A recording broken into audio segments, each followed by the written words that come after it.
Welcome back to the classroom. In this lesson, we're going to talk about a desktop PC that turns on, but nothing shows up on the screen.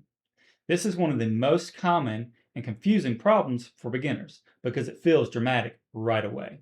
The user presses the power button, the machine seems alive, maybe the fans spin, maybe lights even come on, but the screen stays black or shows no signal.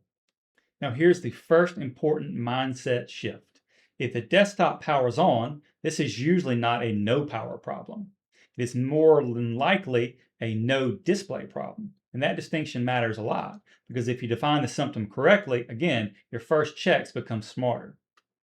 A no display situation can involve the monitor, the cable, the monitor's input settings, a graphics card, RAM, or even deeper internal hardware issues.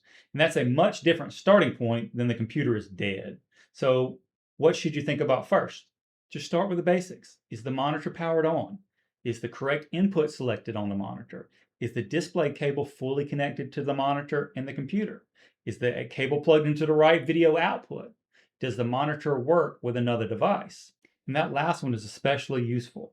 If the monitor works fine with something else, then that helps narrow the issue away from the monitor itself. You may also want to think about where the cable is plugged in. If the system has a third-party graphics card, that video cable usually needs to go into the graphics card output and not the motherboard's video output. That's a very common beginner gotcha. Then, once the obvious display path checks are done, you can start thinking deeper. Could it be RAM involved? Could there be a graphics card issue? Could the board be failing to initialize video? But you don't have to start there, and that's the key. You do not need to jump straight into, oh, it's a bad motherboard, or you don't need to assume the screen is broken.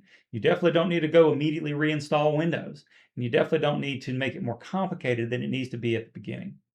A lot of common PC problems become much easier once you correctly name the symptom. And in this case, the big lesson is that the desktop powers on but shows nothing. So you're going to think no display first.